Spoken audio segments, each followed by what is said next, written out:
G'day YouTube, welcome back to the channel. Welcome to the first part of our Scx24 budget build. I want to show you guys how inexpensive it can be to make one of these vehicles really capable. So I've set ourselves a budget of $63. We're going to address multiple key areas, but today we're going to focus on the steering, getting the steering servo upgraded, and addressing the floppy steering links.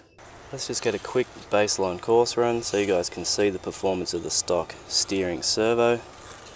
And then we'll head back into the workshop and I'll show you guys how quick and easy and inexpensive it is to get quality steering on one of these Scx24s. You can see there we're completely bound up. We're turning full left to right and the steering's barely doing anything. It causes you to miss a lot of lines and it just creates a bit of a clunky and frustrating driving experience.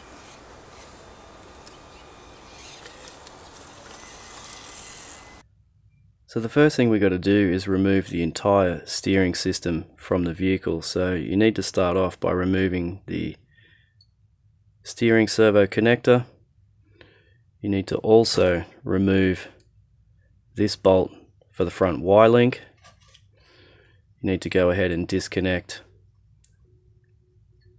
the tie rod from the steering knuckles, and then remove these two upper diff cover screws, and then the whole thing should come out of there. With the steering removed from the vehicle, you can go ahead and remove your servo mount screws and separate the mount like that.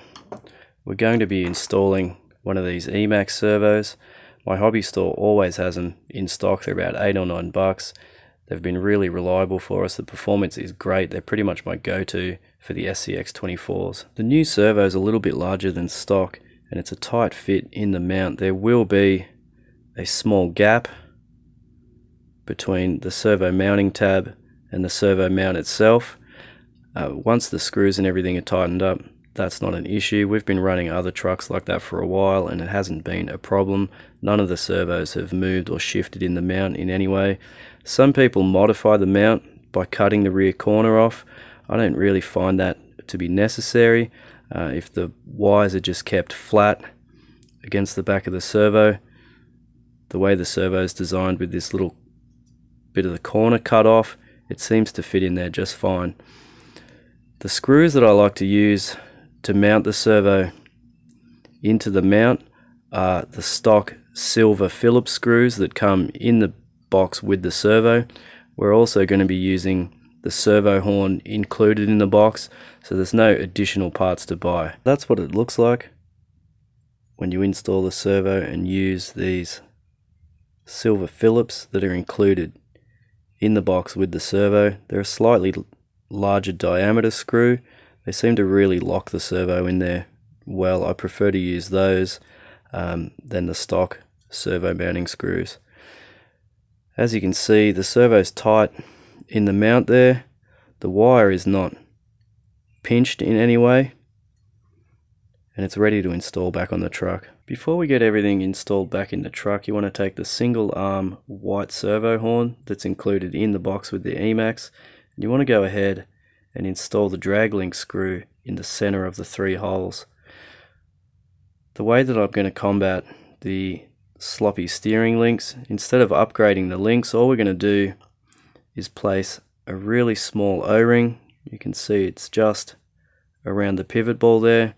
We're going to put one of those O-rings on each of the 4 pivot screw areas. The O-rings that I used are these tiny little guys. I'm not 100% sure where they're from, but an auto parts store would probably have something. As long as it fits tightly around the base of that ball, it just restricts that movement there, and it means you can go ahead and retain those stock steering links without having to buy any extra parts. Let's install everything back in the truck, get the steering trim adjusted, and we'll go take it out on the rocks. Before attaching the servo horn, you want to plug the servo in, power the truck up, and center the steering trim. On this model, it's just straight up at 12 o'clock on 0, and then you can go ahead and attach the servo horn with the supplied screw. With the servo horn attached in the straight ahead position, Don't forget to cycle the steering full left and full right and check your endpoints. These radios don't have an endpoint adjustment as such, but if you've got binding, if you can hold it all the way one way and hear the servo buzzing, just go ahead and turn your steering dual rate down a little bit and just play with that adjustment until you can get full travel without hearing any buzzing or straining noises from that servo. To deal with the extra long wiring on these Emax servos, I just take a small rubber hair tie and just tie it off to the rest of the wiring to keep it neat and tidy. As you can see, we've added a ton of extra steering power to this vehicle. If you want to keep following along with the budget build, make sure you subscribe to the channel. We're going to be adding width to the vehicle, we're going to be putting better tires on it, we're going to be adding weight down low, and remember, we're going to be doing all of that within our $63 budget. So make sure you subscribe to the channel so you don't miss out on those videos. A little bit windy, so hopefully that won't come through too badly on the video. Let's try to get the truck into the same bind that we had before and see how the steering behaves.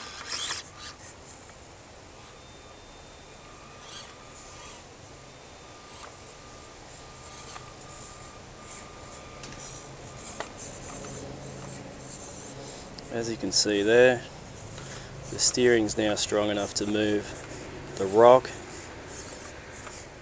and the whole truck around. That makes it a lot easier to hit the lines that you want to hit. Gives you a lot more control over the vehicle, and it's really inexpensive to be able to get that sort of performance. Thank you guys so much for watching. I'll catch you on the next video.